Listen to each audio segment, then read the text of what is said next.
നമസ്കാരം. മലയാളി വാർത്തയിലേക്ക് സ്വാഗതം. പാർട്ടിക്ക് തലവേദനയും ഭീഷണിയുമായി മാറി ജി സുധാകരനെ CPM പുറത്താക്കാൻ ഒരുങ്ങുന്നു. CPMനെതിരെ കാലങ്ങളായി ഇടഞ്ഞു നിൽക്കുന്ന സുധാകരനെ പുറത്താക്കാൻ പിണറായി വിജയനും M ഗോവിന്ദനും ഏറെക്കുറെ തീരുമാനങ്ങൾ എത്തിക്കഴിഞ്ഞു. പാർട്ടി സ്ഥാന പദവികളിൽ നിന്നെല്ലാം തരം താഴ്ത്തി വീട്ടിലിരുത്തിയ ശേഷം ജി സുധാകരൻ CPMന് വെല്ലുവിളി ഉയർത്തുന്നതിൽ പ്രതിഷേധിച്ചാണ് സഖാവിനെ പാർട്ടിയിൽ നിന്ന് പുറത്താക്കുന്നത്. KR ഗൗരിയമ്മയ്ക്ക് ശേഷം ആലപ്പുഴയിൽ പാർട്ടിക്ക് പുറത്താക്കാൻ പോകുന്ന പ്രമുഖൻ എന്ന നിലയിൽ അതൊരു ചരിത്ര സംഭവമാവുകയും ചെയ്യും. കോൺഗ്രസിൽ നിന്ന് ചാടി CPMലെത്തിയ KV തോമസിന് ശമ്പളവും കിമ്പളവും കൊടുത്ത് ഡൽഹിയിൽ വാഴിച്ചതിനെ ഉൾപ്പെടെ വിമർശിച്ച ശേഷമാണ് ബാലറ്റ് പെട്ടി പൊട്ടിച്ച് പോസ്റ്റൽ വോട്ടിൽ തിരുത്തുകൾ വരുത്തിയതായി സുധാകരൻ പരസ്യമായി പറഞ്ഞത്. CPMന്റെ വഴിവിട്ട പോക്കിനെ എക്കാലത്ത് വിമർശിക്കുന്നയാൾ എന്ന നിലയിൽ പിണറായി ലോബിക്ക് വലിയ ഭാരമായിരിക്കുന്നു സുധാകരൻ. കരിമണൽ കർത്തയിൽ നിന്ന് വീണ വിജയൻ മാസപ്പടി പറ്റിയതിനെ സുധാകരൻ അടുത്തിടെ പരസ്യമായി വിമർശിച്ചിരുന്നു. പറഞ്ഞതൊക്കെ ഭാവനയായിരുന്നുവെന്ന് പറഞ്ഞ സുധാകരൻ തലയൂരിയെങ്കിലും വെളിപ്പെടുത്തൽ പാർട്ടിക്കുണ്ടായ മാനക്കേട് ചെറുതല്ല.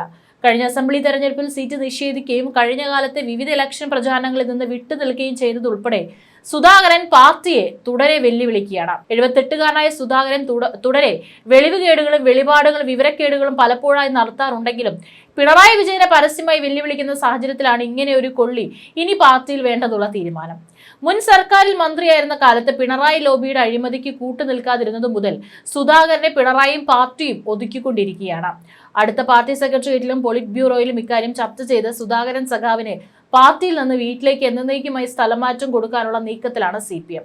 തെരഞ്ഞെടുപ്പിൽ പോസ്റ്റൽ ബാലറ്റ് പൊട്ടിച്ച് തിരുത്തിയിട്ടുണ്ടെന്ന പ്രസംഗത്തിൽ ഉറച്ചുനിന്ന ജി സുധാകരനെ ഗോവിന്ദൻ നേരിൽ വിളിച്ചു വിരട്ടിയെന്നാണ് കഥകൾ പ്രചരിക്കുന്നത്. മുതിർന്ന നേതാവിൽ നിന്ന് ഇത്തരമൊരു നിയമനിഷേധം പാർട്ടിക്കുണ്ടാക്കിയ കളങ്കം ചെറുതായിരുന്നില്ല. തനിക്ക് ഭയമില്ലെന്നും കൊലക്കുറ്റമൊന്നും ചെയ്തിട്ടില്ലെന്നുമാണ് സുധാകരൻ ചൊവ്വാഴ്ച പറഞ്ഞത്. 1989 നടന്ന പാർലമെന്റ് തെരഞ്ഞെടുപ്പിൽ കൃത്രിമത്വം കാട്ടിയെന്നായിരുന്നു സുധാകരന്റെ വിഖ്യാതമായ വെളിപ്പെടുത്തൽ. NGO യൂണിയൻ സംസ്ഥാന സമ്മേളനത്തിന്റെ ഭാഗമായുള്ള പൊതുചടങ്ങിൽ വെച്ചാണ് പാർട്ടിയെ പ്രതിക്കൂട്ടിലാക്കിയ ഈ പ്രസംഗം നടത്തിയത്. CPMന്റെ സർവീസ് സംഘടനയായ KSTA നേതാവായിരുന്ന KV ദേവദാസ് ആലപ്പുഴയിൽ മത്സരിച്ചപ്പോൾ ഇലക്ഷൻ കമ്മിറ്റി സെക്രട്ടറിയായിരുന്നു താനെന്നും ജില്ലാ കമ്മിറ്റി ഓഫീസിൽ വെച്ച് താൻ ഉൾപ്പെടെയുള്ളവർ ചേർന്ന് പോസ്റ്റൽ വോട്ടുകൾ പൊട്ടിച്ച് തിരുത്തിയിട്ടുണ്ടെന്നായിരുന്നു സുധാകരന്റെ വെളിപ്പെടുത്തൽ.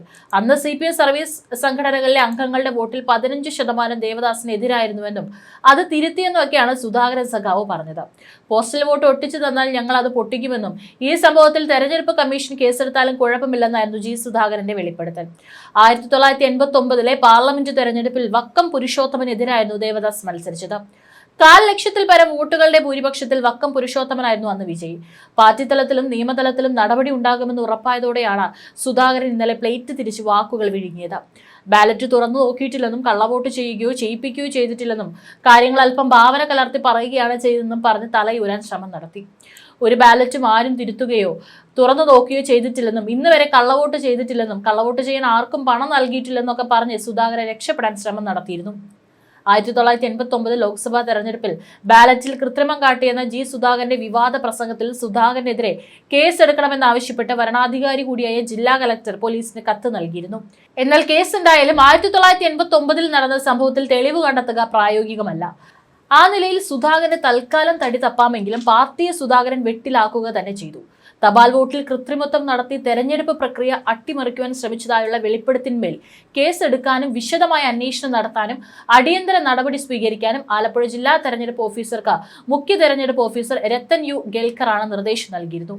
സ്വാതന്ത്ര്യവും നീതിയുക്തവും സുതാര്യവുമായാണ് രാജ്യത്ത് ഇന്ത്യൻ തെരഞ്ഞെടുപ്പ് കമ്മീഷൻ തെരഞ്ഞെടുപ്പുകൾ നടത്തുന്നതെന്ന് സംഭവത്തെ തുടർന്ന് തെരഞ്ഞെടുപ്പ് കമ്മീഷൻ വിശദീകരണം നൽകിയിരുന്നു.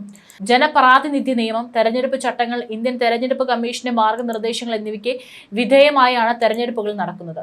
എന്നാൽ തപാൽ വോട്ടുകൾ പൊട്ടിച്ച് തിരുത്തൽ വരുത്തിയെന്നത് 1951 ജനപ്രാതിനിധ്യ നിയമവും വിവിധ വകുപ്പുകളും അനുസരിച്ച് ഗുരുതര നിയമലംഘനമാണെന്നും മുഖ്യ തെരഞ്ഞെടുപ്പ് ഓഫീസർ വ്യക്തമാക്കിയതോടെ സുധാകരൻ ഏറെക്കാലം കോടതി കയറേണ്ടി വരും.